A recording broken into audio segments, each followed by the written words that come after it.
Legal notice నాకు రాలా. అసలు బహిరంగ క్షమాపణ చెప్పే ప్రసక్తే లేదు. అసలు నేను ఎప్పుడు తప్పు చేయలా. నేను దేనికి తల వంచలో. నేను చందాలు తీసుకుని పోటీ చేయలా. నేను అక్రమ మట్టి దోకలు చేయలా. నేను కొట్టుకొచ్చిన డబ్బులతో పోటీ చేయలా. వైషుడే నేను క్షమాపణ చెప్పాలా?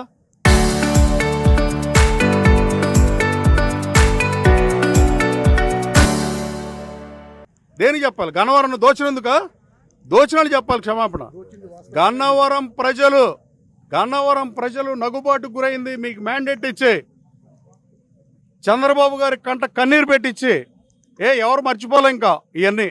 ఈ నియోజకవర్గంలో రాజకీయం ఎలా ఉంటుందో తెలుసు. నేను 9 సంవత్సరాలు అయింది నేను రాజకీయాల్లోకి వచ్చి. అది కూడా నా రాజకీయ జీవితం గన్నవరంతోనే ప్రారంభమైంది. రేపు నవంబర్ 17కి 9 సంవత్సరాలు పూర్తవుద్ది. ఇంకా నాకు కథలు చెప్దాం అనుకుంటే అది అవివేకం. నాకు నోటీస్ అయితే రాలేదు, కానీ నోటీస్ వస్తే ఏమవుతుంది? ఎవరు ఏమని చంద్రబాబు గారికి ఏం లేక పెట్టారు? ఏమన్నారు?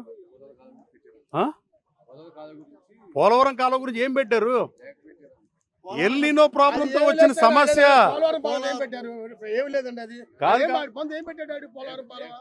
గతంలో మీ దయ్యాలో నేను బాగా చేశానండి చేయండి అన్నాడు. అది లేక అది ఇచ్చి నోటీస్ ఏం పిగుతాడు? అది చేసింది అవినీతి. పోలవరం మోటార్లు ఎవరిచ్చారు మీకు తెలీదా?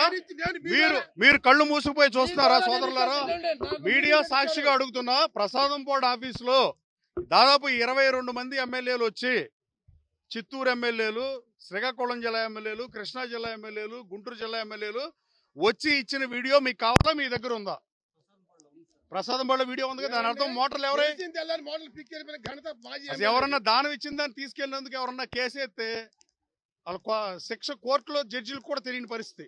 వాళ్ళు దానం ఇచ్చారని తీసుకెళ్ళిపోవటం ఏంటి? అసలు ఏం కేసులు కట్టాలో, ఎట్లాంటి శిక్ష కట్టాలో కూడా తెలియని పరిస్థితి.